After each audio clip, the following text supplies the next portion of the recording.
Make sure your name, date, and class period is in the top right corner. The title of this note is Rational Functions, Horizontal and Slant Asymptotes. And so we're going to be able to analyze from the equation of a rational function to figure out where it has horizontal or slant asymptotes.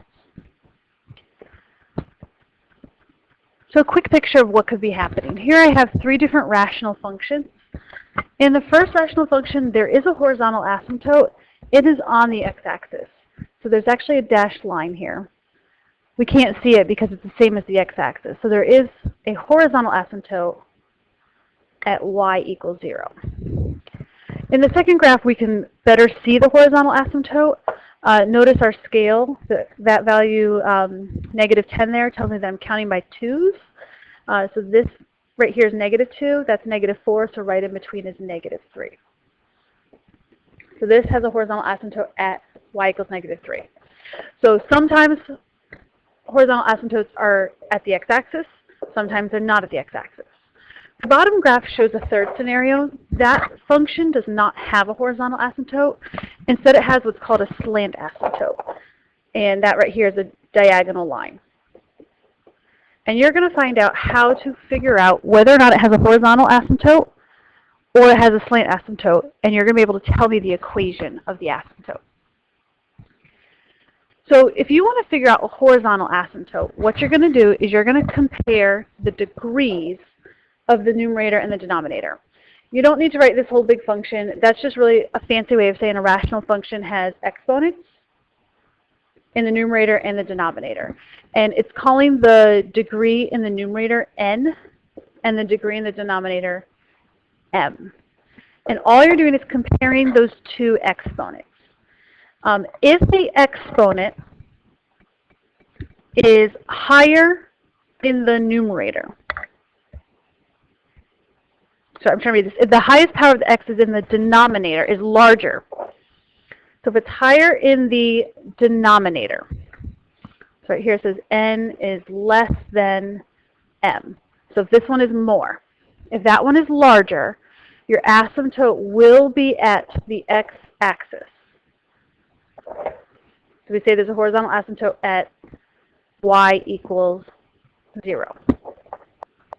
If your degrees are the same, then what you're going to do is you're going to divide your leading coefficients, and you're going to get a number. You're going to divide your leading coefficients.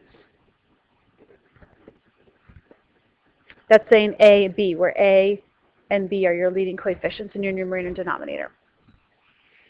If you have a higher degree in the numerator, then you are not going to have a horizontal asymptote. Instead, you'll have a slant asymptote. Okay, so three scenarios. All you're doing is comparing degrees. If it's top heavy, that means the degree is higher at the top, it'll be slant. If it's bottom heavy, it's at 0. If they're equal, then you're just going to divide your leading coefficients. So let's look at a couple of examples. All right, so example 1, f of x equals 4x minus 4 divided by x squared plus 3x minus 4. Compare just your leading terms. The first exponent is 1. So look at just your degrees to begin with. The numerator has a degree of 1.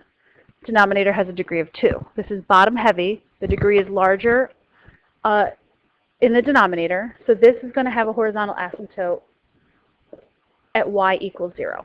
Whenever you have a larger degree in the bottom, horizontal asymptote automatically at the x-axis. In the second example,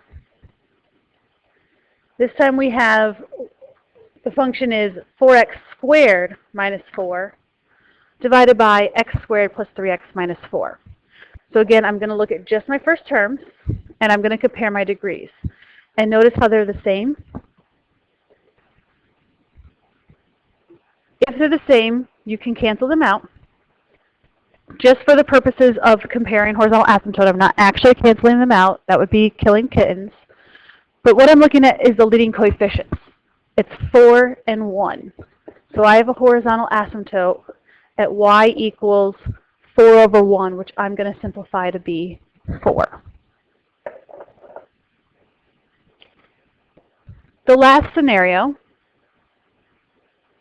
now I have my degree is larger up top. So we say this is top heavy. When that happens, there is no horizontal asymptote. And instead, there is going to be a slant asymptote. If you have a slant asymptote, what you're going to have to do is you're going to have to actually divide out the numerator and denominator using your polynomial long division technique. And the answer, which is called the quotient, ignoring the remainder, that will be the equation of your slant asymptote. So let's flip back to number 3.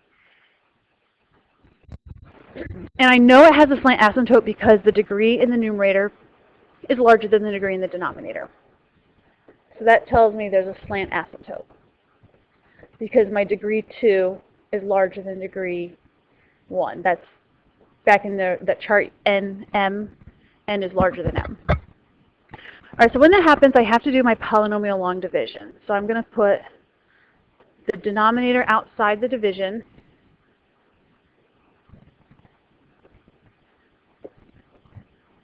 All right, x squared plus 3x minus 4. When I'm doing polynomial long division, I'm going to divide the first term. So I'm going to divide x squared by 4x. If you want to work off to the side, you can. X squared divided by 4x. And x cancels out, and that gives me x over 4, which is the same thing as saying 1/4 x. Let's write it as 1/4 x. Right, then I'm going to take that value and I'm going to multiply it by both terms. I'm distributing. So 1/4 x times 4x is x squared, because 1/4 times 4 is 1. X times x is x squared. 1/4 x times negative 4. 1/4 times 4 is 1. So it's just x. Right? Negative 4 times 1/4 x. This value becomes negative 1.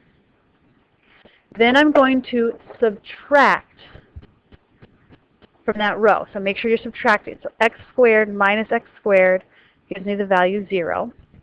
And then I'm going to do 3x minus negative x. Watch those signs. 3x minus negative x is actually positive 4x. Then I'm going to repeat the process. I'm going to take this value, 4x, and I'm going to divide it by the leading term there, 4x. 4x divided by 4x is 1. Put the answer here. And I'm going to repeat. I'm going to multiply that 1 with both the 4x and the minus 4. So 1 times 4x is 4x.